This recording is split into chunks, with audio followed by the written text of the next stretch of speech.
అంతే. ఒకరోజు గంగమ్మ ప్రత్యక్షమైంది. ఏం కావాలి నాయనా అన్నది. ఇక్కడ అంత భక్తిగా చేస్తే దేవతలు వదులుతారండి. అమ్మ ఎప్పుడు నీ దగ్గర ఉండాలి, ఎప్పుడు నీ దగ్గర ఉండాలంటే మా ఇంటికి రా అన్నది ఆవిడ.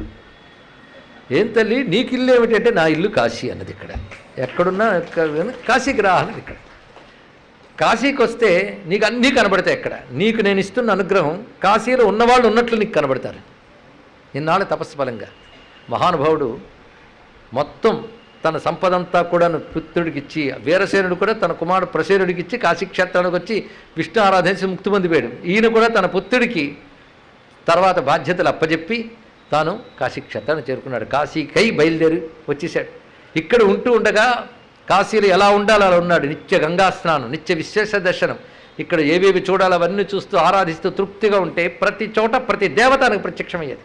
హాయిగా ఉన్నాడు. బహుకాలం గడిచింది. అప్పుడు గంగమ్మ కనబడింది. నీకేం కావాలి, ఎంతకంటే ఏం కావాలమ్మా, నాకేం వద్దు, ఇది ఉంటే చాలు, ఇది స్థిరంగా ఉంటే చాలు, కాశీలో ఉండాలి, అందరూ నీ దేవతలు కనబడుతున్నారు, అసలు ఇక్కడికి వచ్చేందుకు ఇంత ఆనందంగా ఉండగలుగుతున్నాను, ప్రతి దేవత నాకు కనబడుతుందంటే అది నీ నిర్వాకమో కాదు, నా గొప్ప కాదు, కాశీమాత అనుగ్రహం అని చెప్తుంది తల్లి. ఇక్కడ అలా అనుగ్రహించింది అయ్యా. మరి అందరికీ కాశీ రుచి తెలుస్తుందంటే రుచి తెలిస్తే ఎవడో వదులుతాడయ్యా అన్నాడు. ఒక అద్భుతమైన కథ వ్యాసుడు చెప్తాడు. రాహువు కథ చాలామందికి తెలిసి ఉంటుంది. రాహుకేతువుల కథ. వాళ్ళు రాక్షసులు. క్షీరసాగర మథనం అయ్యాక అమృతం మీద ఆశ పుట్టింది వాళ్ళకి.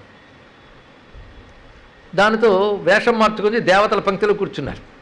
సూర్యచంద్రులు సైగ చేశారు విష్ణువుకి, వడ్డిస్తున్న విష్ణువుకి, మోహినీదేవికి, ఇదిగో రాక్షసులు వచ్చి కూర్చుని పేరు చూసుకోండి. అప్పటికి వాళ్ళు అమృతం కొత్త తాగేశారు.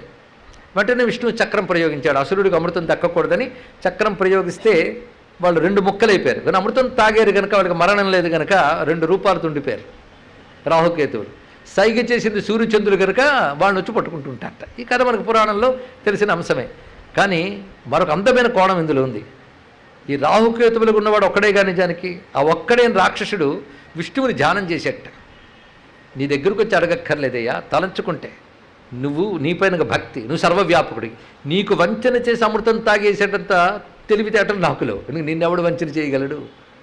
గొప్ప కథ చూడండి. ఇక్కడ నిన్నెవడు వంచన చేయలేడు. కానీ నేను వంచన చేసి నేను తాగను, వేషం మార్చు కూర్చుంటాను, నువ్వు దయతో నాకు అమృతం ఇవ్వని ప్రార్థన చేసి కూర్చున్నట్టు. అక్కడ తను ప్రార్థించాడు కదా అని అమృతం పోసేట ఆయన. చూసారా, అంటే విష్ణువు మోసపోలేదు, తను ప్రార్థించాడని అనుగ్రహించేట. సూర్యచంద్రులు సైగ చేశారు. మర్యాద కూడా ఉందిగా, దేవతల పంక్తిలో వాడిని కూర్చోబెట్టాడు కనుక ఆ మర్యాద కాపాడడం కోసం ముక్కలు చేశాడు. అయిపోయింది. ఒకరోజు రాక్షసులు పార్టీ చేసుకుంటున్నారు. రాక్షసుల పార్టీ అంటే ఏ ఉండకూడవో అన్నీ ఉంటుంటాయి. అంటే ఈ రోజుల్లో పార్టీల్లో ఏముంటాయో అవి రాక్షసుల పార్టీల్లో ఉండేవి ఆ రోజుల్లో. చెప్పక్కర్లేదు, ఏమిటో నేను చెప్పక్కర్లేదు మీకు, ఎందుకు కాశీలో ఉంటూ.